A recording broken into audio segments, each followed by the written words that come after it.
So I've said this a couple of times in the last several months, but I picked a really fine time to be in the global trade business. It has been an interesting few months. There's been a lot of obstacles put up to cross border investing.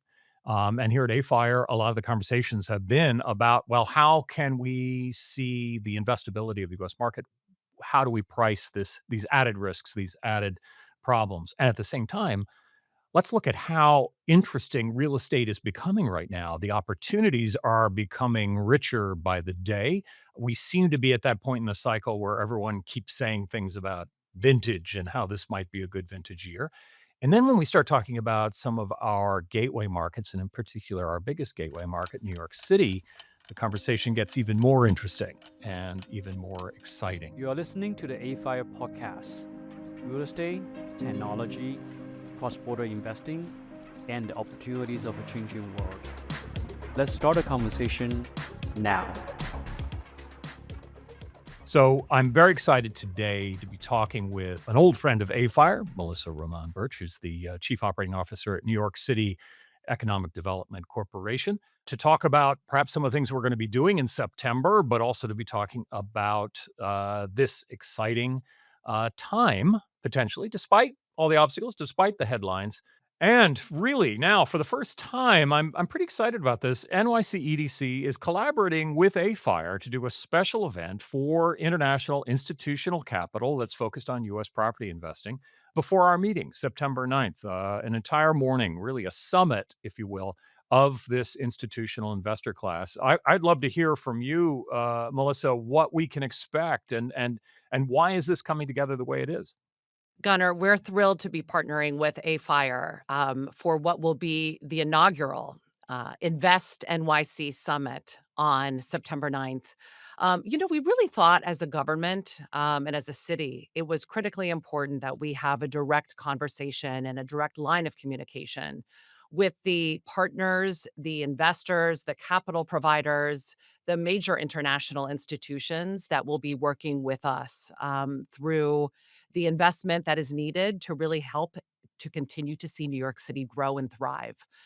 We have an opportunity through this summit to speak directly with investors and to really share what has changed in the city, what is new from a regulatory standpoint, what's new from a legislative standpoint that we believe is an unlock for investors across the real estate asset classes that will be enduring themes, not just a 1 year or a 2 or 3 year investment theme, but themes that we believe will really move the next market cycle for those investors looking to put money to work in New York City. So, to do that, we're going to not only have a range of folks from across the EDC and across the mayoral administration come and interact with investors, but we're going to be taking investors to the sites that are going to be most catalytic in this growth, specifically many of the sites across the Manhattan, Queens, and Brooklyn waterfront. And we're going to be providing access and really talking about the development plans that will be necessary to work with international investors and will be opportunities, fruitful opportunities on public land for public private development. So I'm really looking forward to the session. As am I. I mean, every preview I've received from your staff is just more interesting than the last, in terms of the kinds of projects you're doing, the kinds of infrastructure, which also has, great components for, investors to come in and to do some interesting work there, truly public-private. Part of what I'm fascinated by every time I talk to you, is this more long-term kind of systemic work that you're doing, and that the government itself is doing. That's almost regardless of elections or who's up, who's down, that sort of thing that usually becomes the kind of the horse racing component of politics. But it does seem like the city of New York, both from a public standpoint and a private standpoint, is making some very real headway in terms of maybe clearing out some of the problematic structures that make it difficult to create affordable housing, make it difficult to do intelligent development, to help improve transportation. Can you give kind of a sense of how what kinds of things are happening or have been happening over the last couple of years that people might not even be aware of that New York is taking a leadership role in? Absolutely.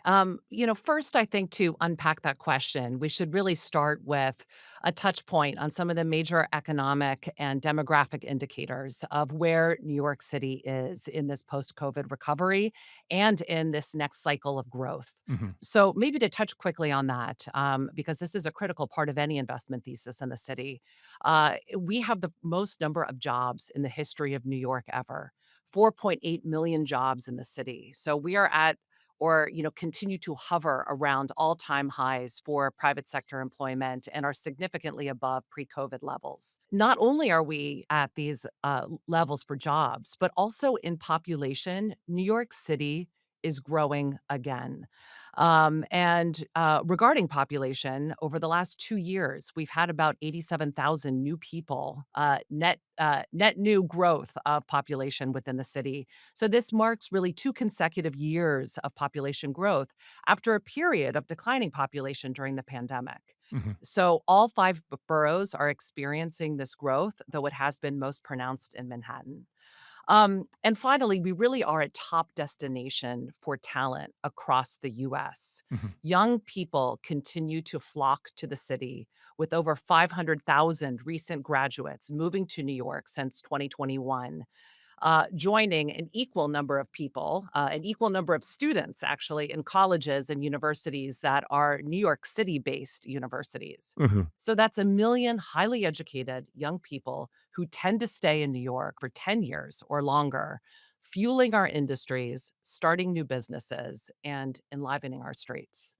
So these are some hot off the presses in many ways indicators. Now, as an EDC, we actually publish these indicators on a monthly basis Mhm. through our economic snapshot. We've been diligently tracking about 33 different indicators of New York City's health, and these are absolutely some of the highlights.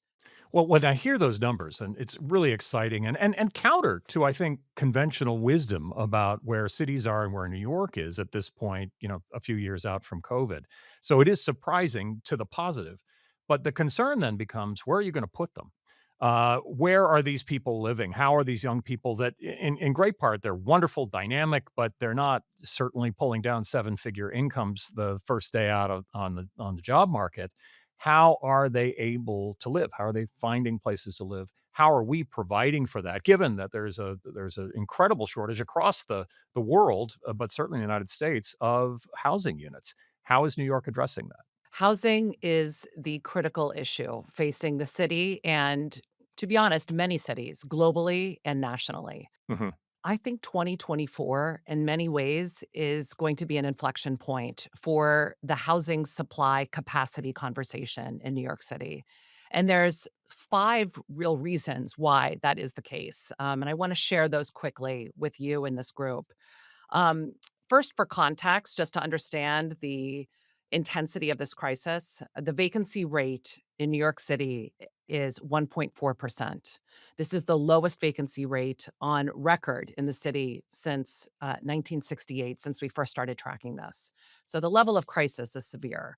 The mayor has put forward a moonshot goal to create 500,000 units of housing over the next 10 years. And I think what's interesting is that new laws and regulations, which I'm going to touch on, have actually now finally been implemented. And it's not a one size fits all. So it's not just one thing that we've done because we know that that is not what moves capital and what moves investment. People need options. Every single investor and ownership team has a different way of looking and analyzing the market. So, first is the passage of 467M. This is a brand new tax abatement program focused on office to residential conversion. So, this tax incentive and the office to residential conversion theme is really ushering in a new era of conversions that will reshape Manhattan. So, the first wave of conversions actually took place in the late 1990s. Mm. So, office to residential conversion is not new to New York City. In fact, about 13,000 units were converted in that era. And that was done through a tax abatement program that has since sunsetted. We have now been able, through a very close partnership with the city and the state, been able to pass a new tax incentive program. That's the 467M that will enable a new wave to occur. We anticipate close to 30,000 units will likely convert with this incentive. This incentive provides a long-term 25-year tax abatement in exchange for providing a certain percent of affordable housing in these conversions. So not only will we be successful in bringing housing right into the city core, but we will also be successful in bringing a wide range of mixed income housing, so both market rate and affordable housing into those key business districts.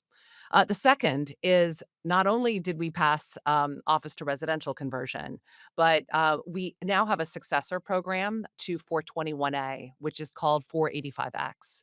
This is a tax abatement program that has been widely used to deliver market rate housing across all 5 boroughs. That program I'm not going to touch on too much now, other than to say it's a 40-year tax abatement. 25% of the units need to be affordable to access it. And it is phenomenal that we have a successor program to the one that previously sunset, because this will enable a lot of new supply to continue to flow through the New York market. Perhaps the most ambitious of what has been attempted and now actually passed is the City of Yes for housing opportunity. This is actually a set of zoning changes, and they're the first citywide zoning reforms that have happened in New York since 1961. So you want to talk about what has changed? This is sort of a landmark piece of legislation. And interestingly enough, zoning is fully controlled at the city level. So with this now in place, we have opened up capacity across all 5 boroughs for an additional 80,000 units to get created that a year ago were not permitted for creation. So this is 100% net new opportunity for investors that has never existed before. This is across the 5 boroughs. In addition, that zoning proposal also reduced or removed parking requirements, which I think is also important, that zoning sort of keep pace with with what's needed across all the different ways that people need to live, and the amenities that serve the residential community. Continuing, 5 new neighborhood rezonings. This is really important too, because in addition to the citywide text changes through City of Yes for housing, we have also identified as a city 5 neighborhoods that we believe should be upzoned for new residential capacity. Those 5 neighborhoods, these neighborhoods are in Bronx, in Brooklyn, in Queens, and Manhattan. So across 4 of the 5 boroughs will also enable an additional 50,000 units of capacity that did not exist but for these rezonings. Mhm. So when you start adding these up, you see that all of this has happened within the last 12 months. These are the major, bold legislative and policy moves that are really going to enable this, what I refer to as the inflection point of housing, and has now given the marketplace the tools that they need to meet the demand, to partner with government, and to start to tackle this crisis. It does feel like an inflection point, that much change happening, kind of at the city level in terms of zoning, in terms of everything else. How do you if you were to project, the velocity of change over the next 5 years,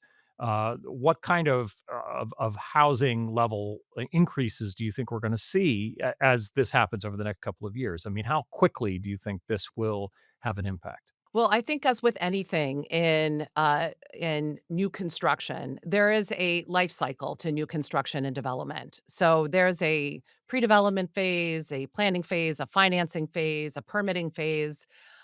So it will take some time for these units to get into the ground. So Mhm. we generally factor in, about a year and a half to 2 years for pre-development for many projects of sizable scale. And so this is probably like a 10-year theme, because of course all of these sites need to be acquired, assembled, developers and capital providers need to be matched, and people need to go through the process of selecting and undertaking these projects. But I think interestingly enough, these are all reforms that will enable private land and private investment to flow. So these are not on public sites. I Mhm. actually want to touch on the last part of this housing thesis, which is really about public land development. And that too has seen an interesting new catalyst within the last 12 months, which is the Executive Order 43. This is an executive order that was announced in August of 2024 by Mayor Adams, directing all city agencies, including the EDC, to review their publicly owned and controlled land for potential housing development opportunities. This has been an incredibly catalytic executive order, and the EDC has taken this challenge on very seriously. We are integrating housing into many of our EDC projects, which in and of itself is not new, but the review of all of the public land holdings has actually yielded what has been a flurry of development RFPs that the marketplace has been very excited by. This is the Gansevoort Square RFP in New York, 100 Gold, Coney Island, Flushing Airport. All of these have been big deal RFPs that the EDC has put out with a call for developers who would be willing to work with the city through a public private partnership and long term ground leases to activate these sites for housing. So, this is thousands of housing units that will be activated already through this very recent Executive Order 43 and the EDC's response. And again, public private partnership is at the core of it. Public land needs to be unencumbered, it needs to be readied for the private sector. That's the work of the EDC. That's what we're doing behind the scenes. And we've now been able to put out four major opportunities to date, and there is more to come. Mhm. Well, I've been fascinated by some of the projects that you've been working on in areas that people have given up for dead for decades, if not longer. Really kind of opening them up in ways that people did not imagine, and also getting, I think, the private market and institutional investors to see beyond Manhattan, which I think is fascinating in terms of some of the projects that you're doing. What should an investor that maybe in the past thinks of New York as that shiny midtown office building, what are the opportunities for them, not just from a housing standpoint, but from all property types and from a mixed use standpoint, to look at those other locations along the waterfront in more than one borough? What is it that you think is most exciting for the institutional investor? It's a great question, Gunnar, and I'm glad you brought it up because, the city and the EDC have really been laser focused on building neighborhoods where people live, learn, work, and play. So Mhm. these are integrated neighborhoods that have all the different elements of what people need to thrive. And we're doing this everywhere in New York, not just in Manhattan, though I do want a chance at some point to have a conversation about what's happening in the central business districts. But these neighborhoods are well beyond the traditional corporate centers of Manhattan. So, just for some context on the outer boroughs, we're talking Brooklyn, Queens, the Bronx, and Staten Island. These are large markets ripe with very significant investment opportunities, similar in size and scale to other major US cities. Let me explain. Brooklyn, in and of itself, is 2.6 million people. This is roughly the size of Chicago. So there's a Chicago-sized investment opportunity sitting within Brooklyn, and in particular, and we'll be able to take a much closer look at this in the investment summit, is what we are doing as an EDC together with the private sector in the Sunset Park District, which is about 200 acres that the EDC controls on the Brooklyn waterfront, which is really the home in the center of climate innovation and advanced manufacturing. At the heart of what we're doing there is a 4 million square foot industrial complex, actually a former Army base that we have over time adaptively reused to be an incredible advanced manufacturing industrial complex, 4 million square feet. 100 businesses are located there. 4,000 people show up to work there every day. And this complex is not alone. Just down the street is a significant new offshore wind port that is being created in partnership between the EDC and Equinor, which is one of the world's largest offshore wind developers, headquartered in Norway. So this whole district is really alive with all sorts of innovation, public-private partnership. Companies are being formed and created there. Piloting of new technology is taking place. We've really opened up our campuses for piloting, and so we're going to see all of this up close. But this is just an example in a huge borough, not just housing, but also jobs, industrial businesses, and the type of space in order to support those types of companies. It seems to me when you talk about these boroughs and all the things that are happening there that it goes well beyond the idea that New York is a financial center first and foremost and very little else. Gunnar, that's absolutely right, and that is really the secret sauce of New York is the diversity of its economy. We are the global center of finance. We are a number 2 major center for tech. We are a major center for film and entertainment, for media, for healthcare, for professional services, for climate innovation. In particular, the EDC is very focused as part of its core mission on what are the industries of the future that we need to be thinking about that will be economic engines for the city. They might be small today, but what are they going to be 10 years, 15, 20 years from now? We focus on a couple of core sectors. One of those is life sciences. And that's been a part of a very significant investment by the city to grow that sector over time. We've seen some really nice progress against that goal, to really establish New York City as a leader in that space. Tech AI is one that we leaned into about 15 years ago that's really paying dividends for us today. AI in particular, we are the applied AI capital of the world. We are seeing so much happening, not necessarily in New York on the development of the large language models, but in how does AI get applied into every sector of our economy, Mhm. because every sector of the economy really has a presence in the city. So this has really become sort of a very hot area for how do we commercialize AI. And we're going to see that continue. OpenAI has established their East Coast headquarters in New York City within the last year. That's very exciting. They're one of many different AI companies that has put down significant roots, taken up major square footage, and has committed to growing their employee base here in the city. But in particular, in Brooklyn and in Sunset Park, we're seeing that the green economy is taking root in a big way. Mhm. So, the Green Economy Action Plan is an economic opportunity for the city of New York. As this green transition takes root, we believe that the 133,000 jobs that we call green collar jobs that exist in New York today will be 400,000 jobs by 2040. So we know that we need to invest in this workforce. We need to really think about those skills, but also behind this are a set of investments, many of which the EDC will help to be a catalyst for. Mhm. So, in particular, one of those themes are offshore wind, which we touched on. So offshore wind has been a core part of the renewable energy story. Together with solar, together also with battery storage, which has been another focus of the EDC. Mhm.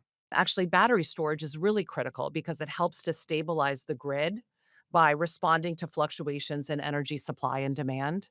And we have really leaned in heavily to that. The EDC has tax abatement granting authorities through our Industrial Development Authority. And we have, through this, provided financial incentives for 385 megawatts of energy storage capacity across the 4 boroughs. Fantastic.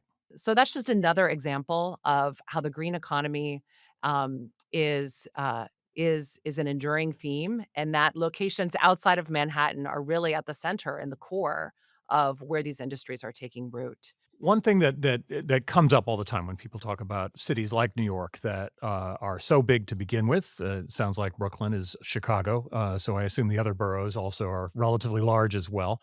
You've got a lot of people in that region having to move from place to place, and goods having to move from place to place. And I don't know if you've noticed this, but traffic is a perpetual problem in a city like New York. And it seems like it's getting not getting better. However, it seems that you and your group has been engaged quite a bit in terms of rethinking transit in the New York area. What are you doing? What is it that you think is going to be transformative and help kind of relieve the fact that people are spending entirely too much of their life trying to get from point A to point B? Gunnar, thank you for this question. There is a lot there that we are doing on the topic of infrastructure investment, both in terms of energy, which we've touched on, but really in transit infrastructure, which is just core to mobility in New York City. First, let me just highlight that the EDC runs New York City's ferry system called NYC Ferry. It was started actually in 2017, not too long ago, but is now at a record-breaking 7.4 million riders in this past year. That's 8% growth from last year. So this is an example of a mass transit system across the country that is actually growing, because many have not. Many have suffered in this period.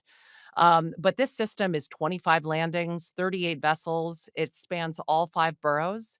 And what's interesting about this is that it's opened up substantial private investment on the waterfront. Mm.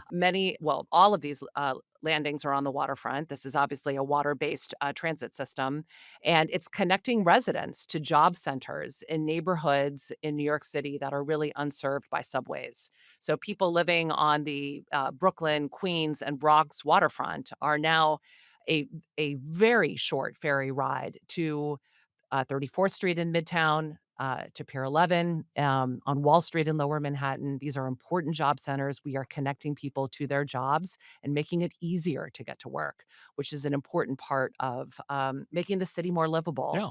In addition, let's talk about congestion pricing. This has been a long planned for opportunity in the city to do 2 things. One is to relieve congestion in the city core and also to fund and improve our subway system. As you may know, congestion pricing went into effect in January of 2025. So we are just 8 months in to this experience and actually have seen just incredible results in those 8 months. We've seen reduced traffic, fewer car crashes and injuries, less noise complaints, improvements in air quality. This has really lived up to the promise of what we expected would happen through this major policy intervention. So, just to make it real for people, 67,000 fewer cars are entering the Manhattan Central Zone every single day. That's about 2 million fewer cars a month. Now, you might be asking, well, is that good for business districts? And actually, what we've seen is that the number of pedestrians and the street life in the congestion zone has actually increased, about 8.4% increase in foot traffic. So what we're finding is that it's actually making these zones more enjoyable to be in. People are out more on the streets. They're frequenting the retail establishments. They're taking strolls. They're on the New York City streets. In addition, car crashes are down 14%. And probably just as importantly as all these other environmental factors are that so far, $500 million is projected to be raised through the congestion tax in all of 2025. So this is $500 million that will go into New York City's transit and subway systems. So specifically, it's helping to fund the Second Avenue extension. It's helping to fund new subway cars. And very importantly, ADA accessibility. So these are, elevators and other ADA access for about 23 different stations across the city. So these are very real examples of infrastructure investment that will be catalytic to the future growth of the city. What's heartening to hear is that the experience is really following a script that it has happened wherever cities have tried this. Part of that script is resistance. People are frightened of it. It is strange. It's different, and they worry about what it means in terms of creating this kind of congestion pricing system. And I do think there's many ways to fail, and which it sounds like New York City has not. They've been very careful about how it's implemented. They've been very careful about, and frustratingly so, have been very slow, stop and start, and the federal government has got involved in different ways as well. But what's nice to see is as you start seeing those numbers, as you start seeing the benefit, that suddenly it becomes something, why didn't we do this 10 years ago? And you've seen that in other cities in Europe and elsewhere where it made sense to do that. And for us to gradually get ourselves to understand where the car belongs and maybe where the car does not belong, or when does the car not belong, as a way to get people in and out. But that's a tough one because we're having to change people's behaviors. There's fear involved. If someone's saying, gosh, I can't just drive my car anytime, it's going to cost me money to go there in the middle of rush hour. I do think there's a natural resistance to that change. But how do you think the public, at least in New York City, is responding to these changes? Are they aware of the change? And it sounds like you're seeing more foot traffic, but how's the rhetoric changing around that? I think with the evidence that the rhetoric is changing, and I think there's been long held interest and enthusiasm for this program, generally. Yeah. But I think for those that were unsure, for businesses that were unsure, the proof is in the pudding. And I think that that's where the ability to collect this data, to analyze, to be informed by, the facts on the ground. And, frankly, if things start moving in different directions, we have the real time data that we're able to really integrate into the policymaking and thinking. Fantastic. So I think that's critically important. I would say one other type of infrastructure investment that I think is worth noting is not so much connected to people, but to the movement of goods across New York City. And I would be remiss if if I didn't touch on what we refer to as the Blue Highway, Mhm. which is really thinking about New York City's waterways as an opportunity for the movement of freight. I mean, we're moving people that way through our ferry system. Right. And we have now several core catalytic investments that the EDC has made within the last 12 months focused on trying to move the market. And this is really going to be a long term play. But how we move the market to think about water based freight through fast ferries, through other types of water based vessels. And to do that, we've had to create new port infrastructure. Yeah. So there's a lot of new waterfront port investment that has happened, which I think is exciting. I mean, New York City, New York City came to be as a port and harbor town. Its harbor has been a huge economic force. I see it continuing to play a big economic role, in particular in Hunts Point, in the Bronx. Right. So let's talk about the Bronx for one moment, because the Bronx is actually home to the Hunts Point Food Distribution Center, which the EDC manages on behalf of the city. It's about 300 acres of cold chain logistics. It is an unbelievable thing to witness. The number of trucks, the amount of food that is processed through that facility. About 25% of everything that is eaten or consumed in New York flows through that facility, through its produce market, the fish markets, the meat markets, through one of the other private vendors in there like Baldor and Citarella. So we believe there's an opportunity to think a lot more about distribution of food through the waterways. We have since established in the last 6 months, we've announced a new Hunts Point Marine Terminal that the city is helping to kick off investment for, that will enable some of the marine infrastructure that will allow the private sector to really start to work to think differently about its logistics, and in particular as it interacts with cold chain, which is some of the most complex logistics as we think about New York City. That's fantastic. And to me, it weirdly, even though it is the past, it very much feels like the future for us to be thinking about all that open waterway and how do we move things across. That is exciting, and I think the possibility for development for us to think about transit-oriented development in a different way. And I wonder if there's a real kind of plus factor or a multiplying factor that your transit-oriented development is on the water. It's a place that already has higher value. You're compounding that by thinking in terms of transit and accessibility of products and people. to different parts of the city. It's very exciting. And whenever I say, "Oh, the EDC also runs the ferries," people look at me like, "What? What does that mean?" But they'll see that if they're part of the investor summit on September 9th, because we'll be on one of those wonderful ferries, and we'll actually be able to see some of the projects, the sites, and the development that's occurring there. One last thought here, and it's become more and more of a topic for AFIRE over the last several months, over the last year, energy. Now, you touched on that in terms of green energy, in terms of development of battery capacity. I keep hearing concern around grid, just distribution of energy.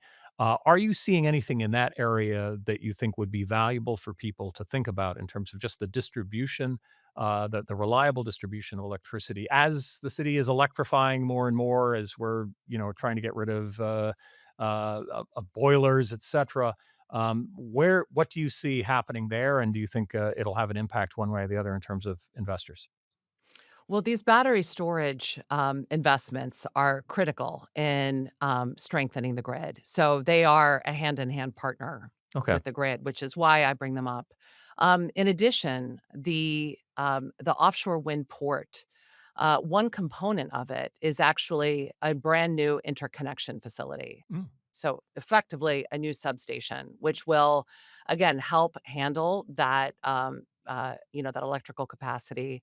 And what we want to see is that these aren't singular investments, but we want to see that they're really part of a network and a system. And so our goal is that through New York City's actions, our coordination with the state. We have great partners with NYCERDA, which is the New York State Energy Agency.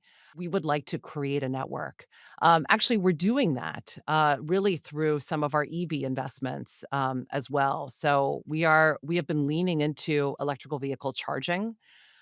We actually have recently announced two major projects there.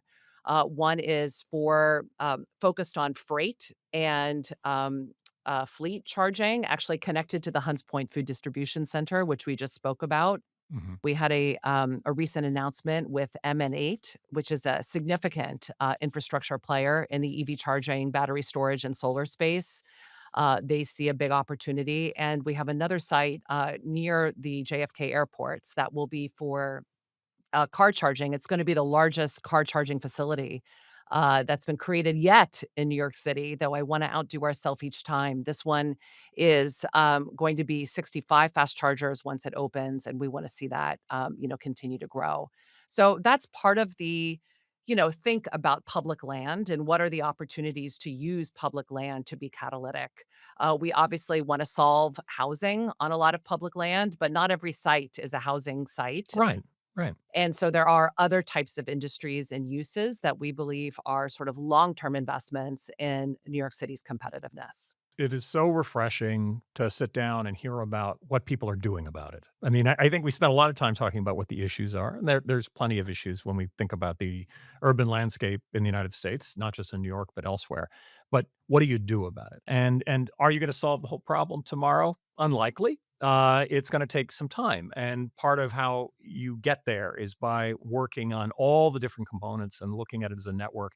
And the network is not just you, it's not just the city, it's not just the private market, it's all of us working together. So it's just so exciting to see you, kind of stitching this together to a great extent. And what do you think is the one thing that cross-border investors need to understand that they're not always seeing? What's that unknown thing about New York City and how it's evolving, how it's changing, how it's transforming that they should pay attention to in the next 6 months, 18 months, 10 years? New York City is an engine that is always thinking about growth. And there's not every city that is planning for growth, but that's been so much a part of the New York City story. We don't shy away from it. Mhm. We, in that regard, are very focused on and have been around what are the local tools that are within the control of the city that we can really use to help unlock and drive some of this investment. And I sort of look at, we haven't really touched on at all, really, the central business districts. 2 years ago, that's all anyone could talk about is the distress and the disruption of what might happen to the extent that there, might be a doom loop. Um, there were many warnings of an urban doom loop or a financial crisis akin to what we were seeing in the 1970s.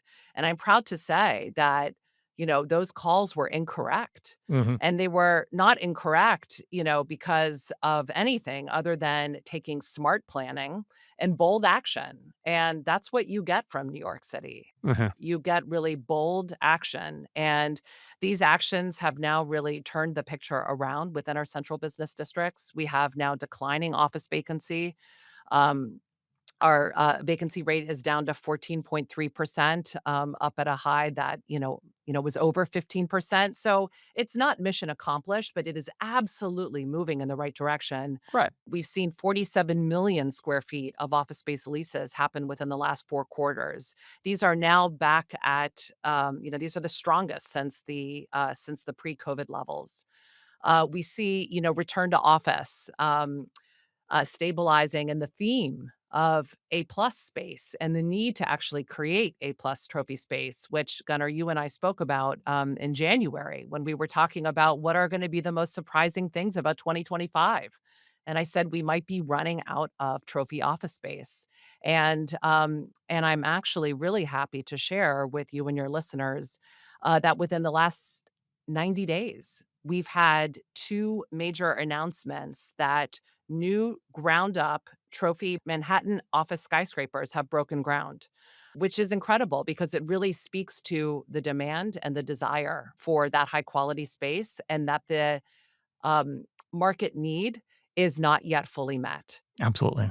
So that's very exciting. That's about 2 million square feet of new office space that is underway in the city that's creating that sort of best in class workplace because we know that New York will continue to be the global center of work.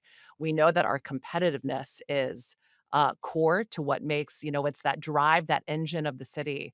And I think people might be surprised to really see that very strong connection between the bold actions and the results of what has been able to happen in really a very short amount of time in the city.